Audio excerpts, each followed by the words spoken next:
Hello दोस्तों, मेरा नाम है जीत। आप देख रहे हैं मेरा चैनल प्रोग्रामिंग विद जीत। आज का जो हमारा टॉपिक है वो है रिजेक्ट्स।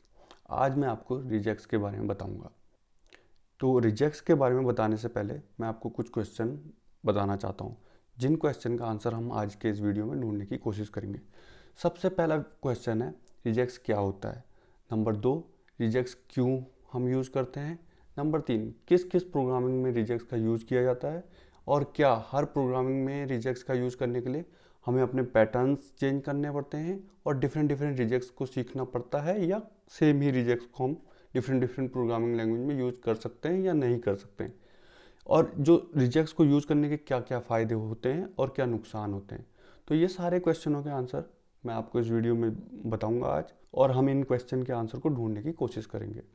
तो आइए हम शुरू करते हैं रिजेक्ट्स के बारे में कि रिजेक्ट्स होता क्या है। तो सबसे पहला क्वेश्चन है हमारा, रिजेक्ट्स क्या होता है। देखिए, रिजेक्ट्स जो होता है ना, वो क्या है आप समझने की कोशिश कीजिए कि ये क्यों यूज हो रहा है। देखिए, आप नॉर्मली क्या करते हो, सर्च करते हो, फाइंड। अगर आप किसी भी प्रोग्रामिंग लैंग्वेज की बात करूँ तो उसमें एक फाइंड सिस्टम होता है। फाइंड सिस्टम क्या होता है कि एक टेक्स्ट कंटेंट होगा, एक टेक्स्ट फाइल होगी, या कुछ भी आपके पास बहुत सारा टेक्स्ट कंटेंट है। उसके अंदर आप कोई डिजिट ढूंढना चाहते हो, कोई नंबर्स ढूंढना चाहते हो, कोई प्राइस फ्लोट टाइप का नंबर ढूंढना चाहते हो, डेसिमल टाइप का नंबर, या कुछ और ढूंढना चाहते हो, तो उसके लिए आप फाइंड सर्च का यूज़ करते हो कि आप उसे ढूंढ सकते हो। लेकिन आप सोचिए कि अगर आपको कोई डायनेमिक चीज़ ढूंढनी है जिसका आपको पहले से नहीं पता। सपोज आपको प्राइस सर्च करना है किसी टेक्स्ट के अंदर, किसी एचटीएमएल के अंदर, तो आपको पता नहीं है प्राइस की क्या होगा, मतलब 23.5 होगा या 26.3 होगा। पूरा डायनेमिक है प्राइस। तो आप इसको कैसे सर्च करोगे, कैसे कलेक्ट करोगे कि आपको प्राइस गेट करना है, वो चाहे 23.5 हो चाहे वो 26.5 हो।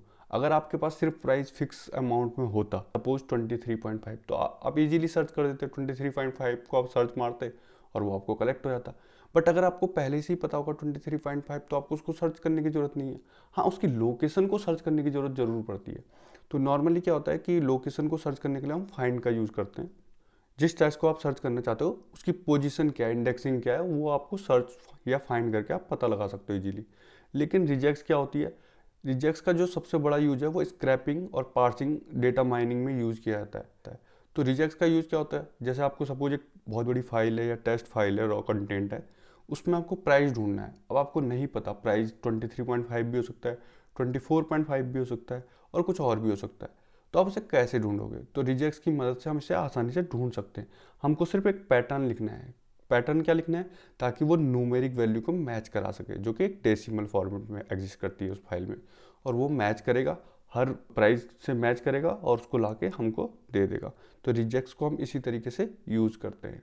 दूसरा क्वेश्चन है कि रिजेक्ट्स का यूज जब भी हम प्रोग्रामिंग लैंग्वेज में करते हैं, तो क्या हर प्रोग्रामिंग लैंग्वेज में हमें डिफरेंट डिफरेंट रिजेक्ट्स यूज करनी पड़ती है, या ये सेम ही होती है। देखिए, रिजेक्ट्स एक पैटर्न्स होते हैं जो कि हमेशा सेम रहते हैं। मतलब अगर आप पर्ल में यूज़ कर रहे हो, पाइथन में यूज़ कर लो, पीएचपी में यूज़ कर लो, किसी में भी यूज़ कर लो, किसी भी प्रोग्रामिंग लैंग्वेज में पैटर्न वही रहेंगे। चाहे आप जावास्क्रिप्ट में यूज़ कर रहे हो, नोड में यूज़ कर रहे हो, रिजेक्ट्स हर जगह यूज होती है।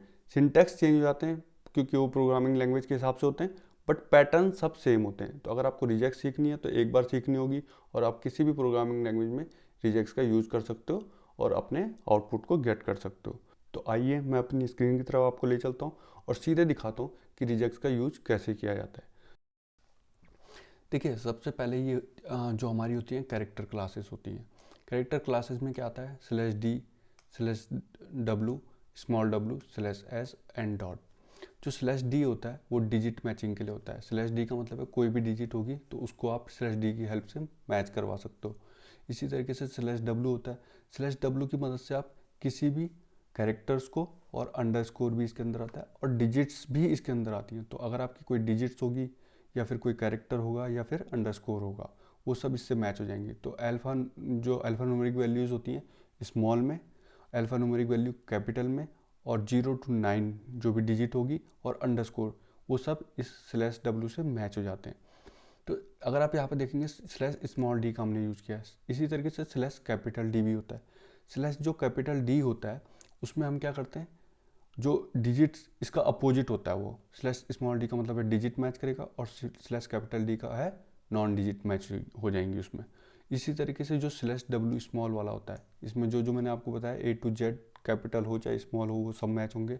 उसके अलावा इसमें अंडरस्कोर भी मैच होगा और डिजिट भी मैच होंगे। लेकिन अगर आप स्लैश कैपिटल W का यूज़ करोगे तो वो इसका जस्ट उल्टा होता है, अपोजिट। तो उसमें आपके वो सब मैच होंगे जो इसमें मैच नहीं होते हैं। स्लैश S जो होता है वाइट स्पेस कैरेक्टर को मैच कराने के लिए होता है, और जो डॉट होता है, डॉट आपके किसी भी कैरेक्टर हो गया, नंबर हो गया, डिजिट हो गया, ये सबको मैच करता है। और डॉट का जो यूज है वो आपको बहुत ही केयरफुली तरीके से यूज़ करना चाहिए, केयरफुल होकर यूज़ करना चाहिए। क्यों? क्योंकि अगर आपने डॉट को गलत तरीके से यूज़ कर दिया तो आपको कोई भी पैटर्न आसानी से मैच हो सकता है। इसकी वजह से क्या होगा, आप कभी कभी कोई पैटर्न मैच नहीं करवाना चाहते हैं, और अगर आपने वहाँ पर गलती से डॉट यूज़ कर लिया तो वो पैटर्न भी मैच हो जाएगा और आपको गलत आउटपुट दे देगा। तो आपको जो डॉट है वो बहुत ही केयरफुल तरीके से यूज़ करना चाहिए। आगे आते हैं। देखो कैरेट का सिंबल से आप क्या कर सकते हो, आप ये डिसाइड कर सकते हो कि जो स्ट्रिंग जो आपको दी हुई है, जो जिसमें आप मैच करवाना चाह रहे हो, उसका जो फर्स्ट कैरेक्टर है वो क्या होना चाहिए, या फर्स्ट वर्ड है वो क्या होना चाहिए, वो किस तरीके से होना चाहिए ताकि वही मैच हो। अगर स्ट्रिंग के फर्स्ट में कुछ कैरेक्टर आता हो या डिजिट आती हो तभी वो मैच हो, अदरवाइज ना हो, तो उसके लिए आप कैरेट सिंबल का यूज़ कर सकते हो। ऐसे एंड सिंबल है डॉलर, डॉलर की हेल्प से आप ये डिसाइड कर सकते हो कि किसी भी स्ट्रिंग के एंड में अगर कोई चीज़, कोई पैटर्न फॉलो अप हो रहा है तो तभी वो आपका मैच होगा, जब वो एंड में फॉलो अप हो रहा है। अगर वो एंड में नहीं आ रहा है तो वो आपका मैच नहीं होगा। उसके बाद आते हैं आपके क्वांटिफायर्स। क्वांटिफायर्स क्या होते हैं, एस्ट्रिक, प्लस, क्वेश्चन मार्क और ये कर्ली ब्रैकेट्स। देखिए जो हमने ऊपर सिंबल्स यूज़ कर रहे थे, slash S, slash W, slash D, इन्हीं के साथ हम क्वांटिफायर्स यूज़ करते हैं। सपोज स्लैश D का मतलब होता है डिजिट, लेकिन हमें ये नहीं पता कि कितनी डिजिट मैच करवानी है, एक डिजिट मैच करवानी है, 0 डिजिट मैच करवानी है, या मोर देन 1 डिजिट मैच करवानी है, 10 डिजिट मैच करवानी है। तो वो सब जो भी हम मैचिंग का क्वांटिटी होता है वो हम डिसाइड करते हैं क्वांटिफायर से। अगर आप एस्ट्रिक की बात करोगे तो एस्ट्रिक होता है 0 और मोर मैचिंग के लिए।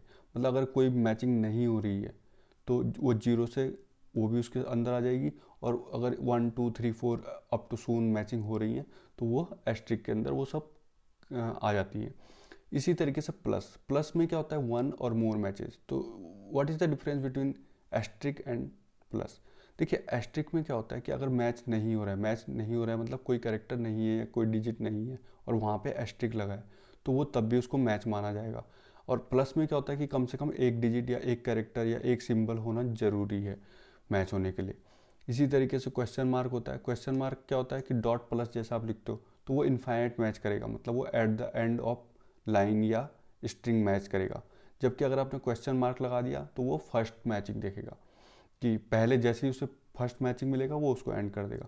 जबकि अगर आप क्वेश्चन मार्क नहीं लगाते हो तो वो एंड ऑफ द स्ट्रिंग तक मैच करेगा। सपोज आपने लिखा डॉट प्लस ए, तो वो एंड तक जाएगा।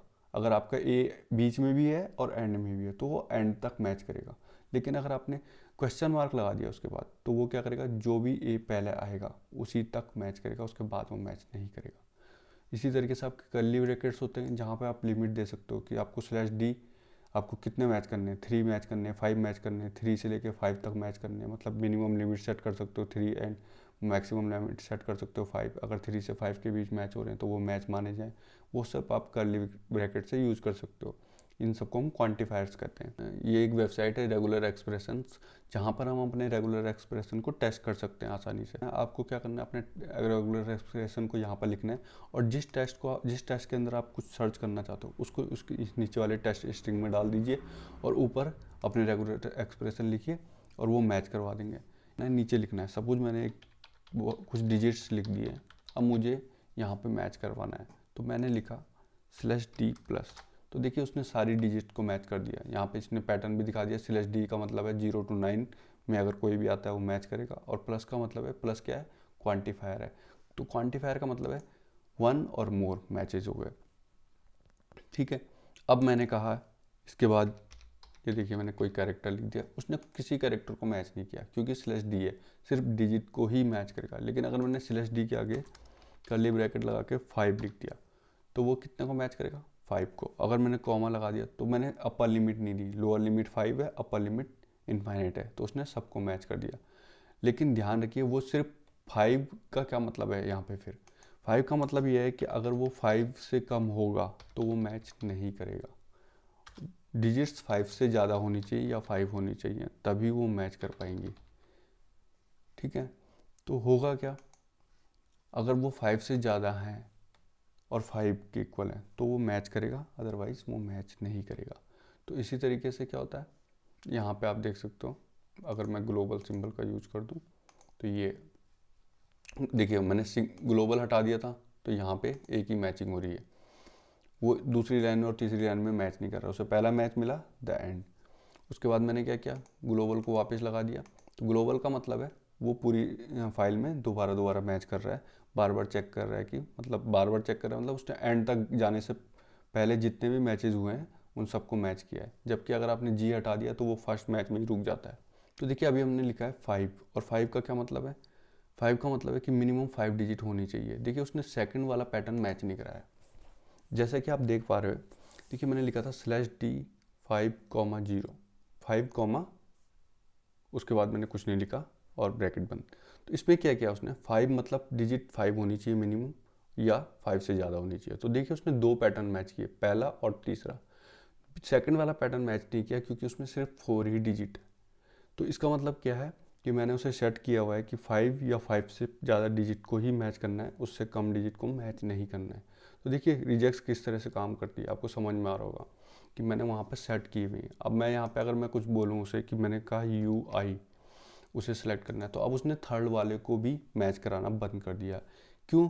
क्योंकि मैंने उसे कहा है कि ऐसी डिजिट मैच करनी है, ऐसा नंबर चाहिए जिसमें 5 या 5 से ज़्यादा नंबर डिजिट हो और UI भी हो। किसके बाद? उन 5 डिजिट या 5 से ज़्यादा डिजिट के बाद UI आना चाहिए। तो देखिए अभी यहाँ पर फिक्स नहीं है, अगर मैंने एक और नंबर लिखा और उसके आगे भी UI लिख दिया तो वो भी मैच हो जाएगा, क्योंकि उसमें भी 5 और मोर देन 5 डिजिट। अगर मैंने एक और नंबर लिखा, इसमें मैंने बहुत ज़्यादा डिजिट दिए और UI लिख दिया, तो ये भी मैच हो जाएंगे। तो देखिए एक ही पैटर्न से आपकी कितनी सारी डिजिट मैच हो रही है, आप समझ पा रहे हो। एक ही पैटर्न से बहुत सारी डिजिट मैच हो जा रही है, एक ही पैटर्न से बहुत सारी डिजिट मैच हो जा रही है। लेकिन जो सिंपल सर्चिंग होती है उसमें ऐसा बिल्कुल नहीं होता है, बिल्कुल भी ऐसा मैच नहीं होता है। उसमें आपके पास नंबर्स होते हैं या जो वर्ड आपको ढूंढना होता है वही मैच होता है, बाकी चीज़ें मैच नहीं होती हैं। तो आपको ध्यान रखना है कि जो रिजेक्ट्स होती है वो बहुत फास्ट भी होती है और बहुत डिटेल्स में होती है, मतलब बहुत डायनेमिक होती है, उसमें आप कुछ भी मैच कर सकते हो। तो रिजेक्ट्स का यूज़ कहाँ पे किया जाता है? डेटा पार्सिंग के लिए किया जाता है, डेटा माइनिंग के लिए किया जाता है, डेटा एक्सट्रैक्शन के लिए किया जाता है। तो इसमें क्या होता है, आप किसी भी तरीके के चीज़ों को एक्सट्रैक्ट कर सकते हो जो आपको पता ना हो पहले से ही। जैसे आपका एक फ़ोन नंबर है, फ़ोन नंबर आपको पता है कि एक फ़ोन नंबर होता है, लेकिन आपको उसके नंबर्स नहीं पता, वो हो सकता है 53421 हो या फिर 12345 हो, कुछ भी हो सकता है। तो उस केस में कैसे मैच कराओगे उसे? अगर आपको पता है मुझे 12345 ढूंढना है तो आप उसे सर्च कर लीजिए, लेकिन अगर आपको पता ही नहीं है कि आपको ढूंढना क्या है तो आप उसे कैसे सर्च करोगे? तो उसके लिए रिजेक्ट्स होती है। रिजेक्ट्स में पता है आपको 5 डिजिट नंबर ढूंढना है आपको। अब वो 5 डिजिट नंबर कुछ भी हो सकता है। सपोज मानो मेरे पास एक बहुत बड़ी फाइल है जिसमें जिप कोड लिखे हुए हैं, बहुत सारे जिप कोड लिखे हुए हैं। तो अब उन जिप कोड्स को मैं एक्सट्रैक्ट करना चाहता हूँ, कैसे करूँगा?